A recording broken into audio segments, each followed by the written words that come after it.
In this video I'm gonna be answering all of your truth or dare questions that you guys send me in. I dare you to show your shundos. Obstacle. That's good. 19. 16. I asked you guys to leave some questions, dares and challenges on YouTube and Twitter. So let's go!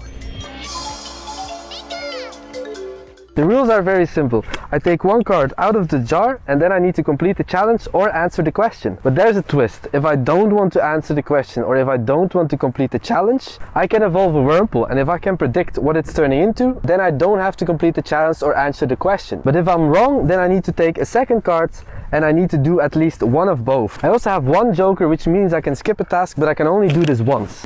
Let's start with the first one. Happy Vincent on Twitter asks, what is your favorite Pokemon GO memory? I have a lot of good memories with the game, mainly just meeting up and connecting with people from all around the world. But if I had to pick my best memory or favorite, I think it will be catching my shundo Ho-Oh while smashing my phone. For the full story of my shundo Ho-Oh, I will link in the description down below because I have discussed this in my shundo collection video 1. Next one.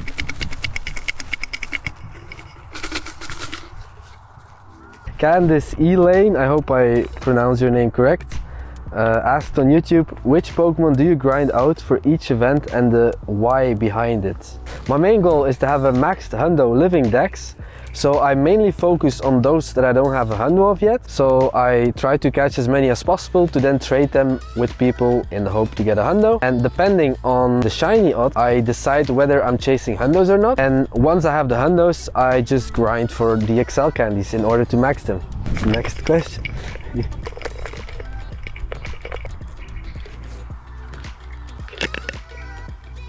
So there. 99 and Pat on Twitter asks, I dare you to do 50 legendary raids in one day. I will evolve a wurmple. I mean, this is not a bad one, but I will evolve a wurmple. So I'm saying, I'm guessing Cascoon. And I will show my phone as well, so you guys know that I'm not cheating.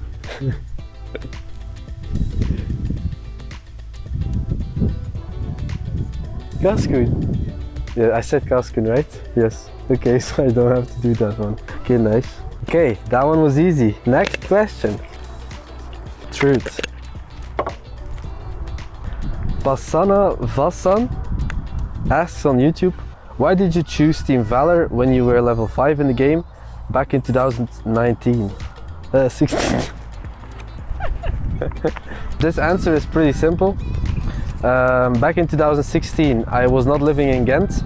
I was still living with my parents who live in Wervik, which is a small city at the border in between Belgium and France, which is a very rural place. At that time it only had one gym, it had 7 stops, and that gym was red. And I read on Twitter or Facebook, I don't remember, that you could get coins from defending a gym. So since that gym was red already for a week, I decided to become Valor so I could put myself in the gym since nobody was taking it. But red is also one of my favorite colors, so it was an easy choice. Next question. There. Oscar on Twitter asks, I dare you to show your shundos. Well, that's easy. 4-star and shiny. As you can see, I currently have shundos in my back. Next question. Not there. Ratata fan on Twitter asks, I dare you to trade me an unknown question mark. If you have it, I will come to Ghent at a place that's convenient for you to trade at. It would make it possible for me to get all available platinum medals by the end of the year, since Unown is the only obstacle. Okay, apparently it's obstacle. Obstacle. Okay, apparently it's obstacle. I'm sorry, I don't have an unknown question mark. I also had to trade to get one myself, but good luck on getting all the platinum badges. This wasn't easy there. Okay, next question. Yes, it's the truth.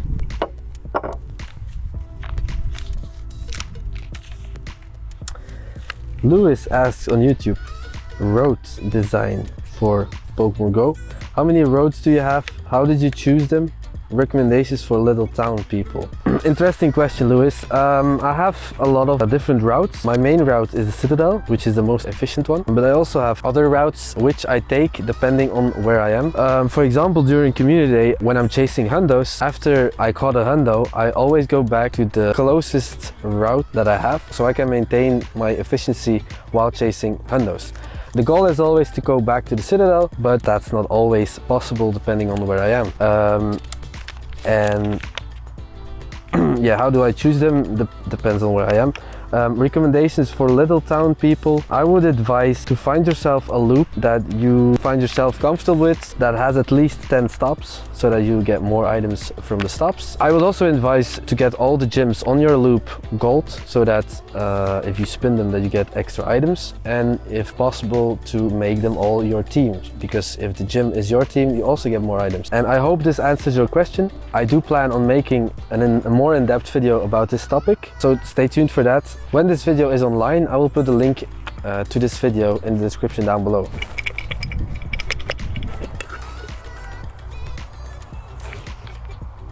It's the truth.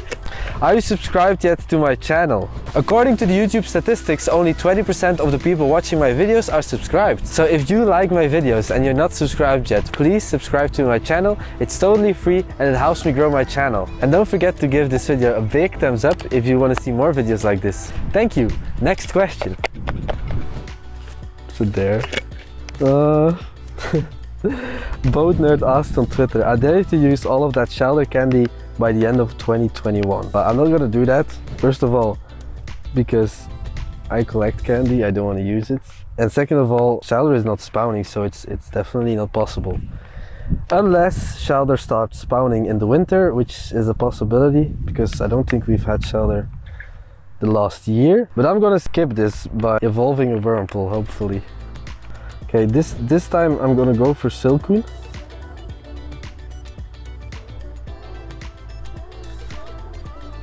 I don't know if you can see it. So good.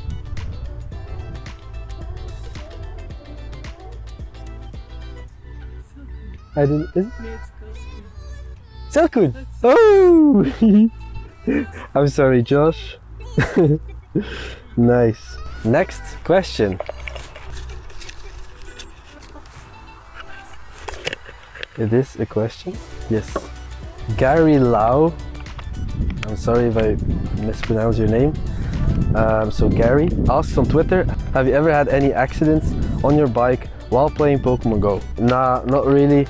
I haven't really had any accidents while playing Pokemon GO or just in general. I do have fallen off my bike a couple of times during the winter because of the icy ground, but apart from that, never had any accidents. It's a question. Iceberg Lotus Charles asks on Twitter, where would you like to live outside Belgium, or somewhere you wish you have the luxury to grind and meet new people? That's a cool question. I don't think I would see myself live in another country outside of Belgium. I like Belgium and I like Ghent, but I think it would be nice to have like a second house somewhere so I could go to that place every now and then. From all the places that I've traveled to so far, I really liked Croatia and Tenerife, but I think I would go for Tenerife because of the regionals, for the good weather, and just for the place. I really liked the place we went to. It was a nice place to grind, a lot of gyms, a lot of stuff. Yeah, I would go for Tenerife. Oscar on Twitter asks, I dare you to do an excellent throw in AR mode on a bike montage. So let's go!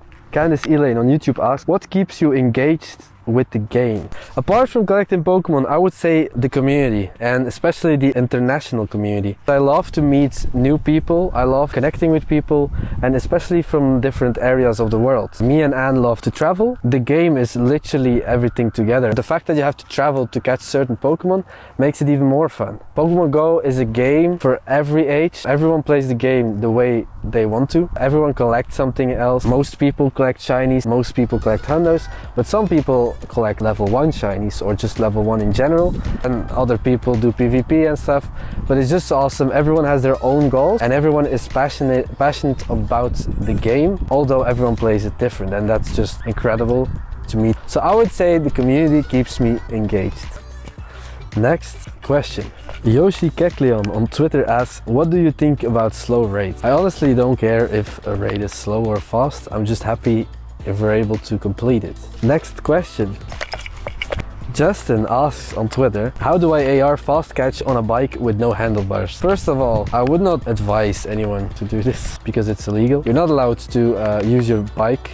You're not allowed to use your phone on your bike, and you're also not allowed to bike without handlebars. However, if you want to do it, I would advise you, if you can already bike without using handlebars, the next step would be to play while biking without handlebars. But if you can't bike without handlebars, don't try this because it's way too dangerous. To be able to pull this off, it requires a lot of skills. You need to pay attention to the routes, you need to know all the bits and bumps in your city, you need to know where the traffic can come from, and there's always unexpected things that can happen, so it's very dangerous. Do not do this. I don't advise you to do this, and I hope this is a good answer. Next question. BFHPT Pirate asks on Twitter, do you know the trick that lets you see how many candies you have of a Pokemon that isn't in your storage? I will be honest, I obviously wrote down all of these questions on these papers myself, so I have already had the time to think about this question. And I do know the answer. I initially didn't know, but I found the answer. So yes, I do know the trick, how you can see how many candies you have of a Pokemon that is currently not in your bag. Next question. Master Die, I don't know, sorry if I say your name wrong, asked on YouTube, how do you grind so many catches? Do you set a gacha to spin stops and just focus on catching, ignoring missions of stops? Well, pretty much. I indeed set my gacha to stops. So my gacha is spinning stops and I'm just manually catching my Pokemon. I don't really focus on quests in general. It depends, like if there's an event with quests that I am looking for, that are easy to complete or that I want a reward from, then I'm focusing more on quests. But normally when I just grind, my gacha gets the stops and I just fast catch everything. And every now and then I check if I completed quests, which is not that efficient, but I don't really care about quests if the reward is not something specific that I'm looking for, if that makes sense. Next question. I dare you to max the next 0% Pokemon you catch to level 50. This one is from Jonas on YouTube.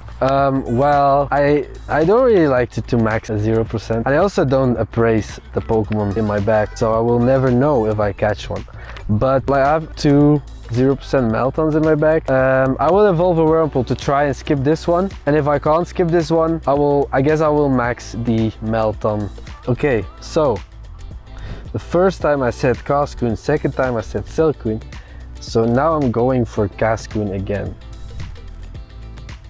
Hopefully. And this is why I don't evolve, because it's boring. Wait, did I say Cascoon? That's a Silcoon. Cascoon! Woo! Nice! Okay. Next question. Adair. Poop on the Window on Twitter asks, transfer all of your Pokemon. Well, sure, I guess.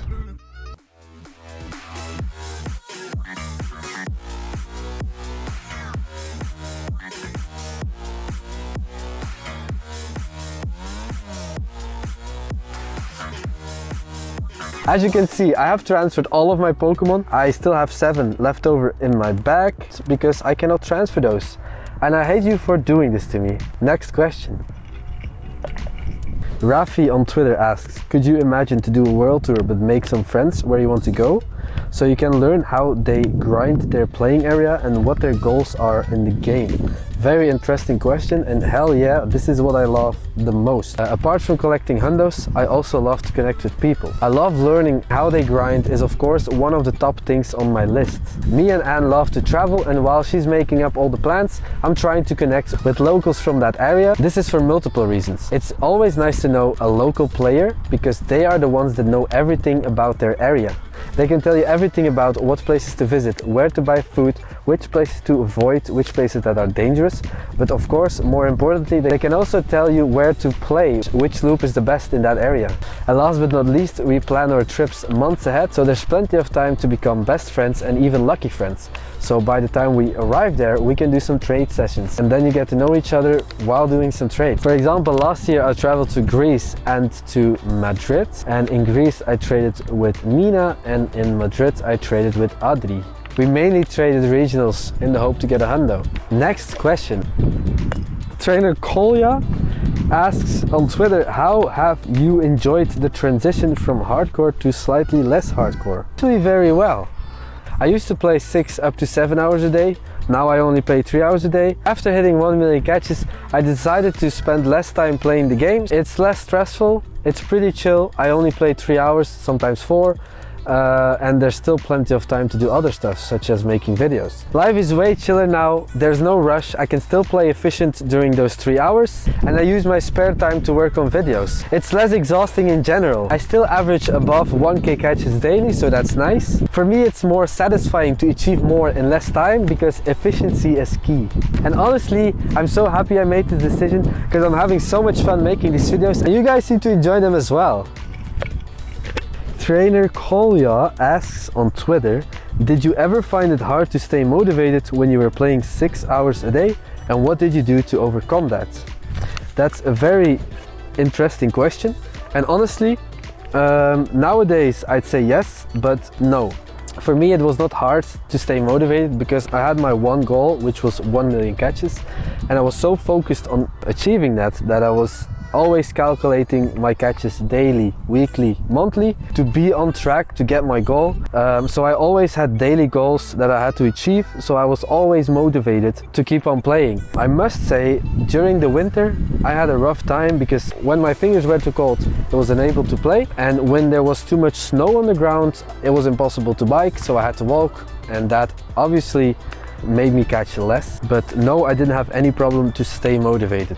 So this is it, guys. This is the end of the video. It was a lot of fun making this video. I'm sorry if your question did not make it in the video, but don't worry, I will keep the leftover questions and I will use them in the next Truth or Dare video. So if you have any questions or dares, please leave them in the comments below and I will use them in my next video. This was my 1000th subscriber video. Thank you everyone for supporting me, and see you in the next video. Bye!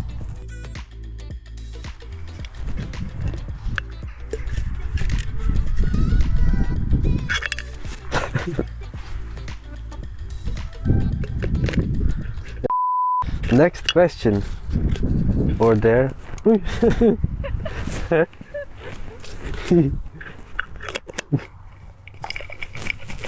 Again. Poop on the window.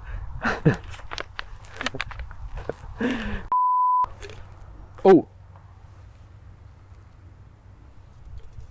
2 dares. Wat? Waar is het?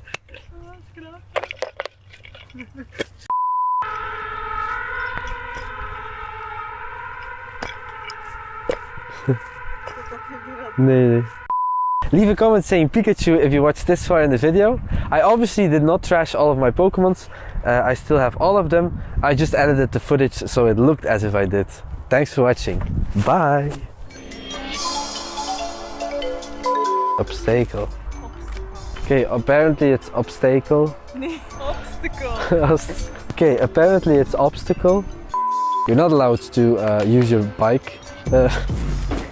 You're not allowed to use your phone on your bike.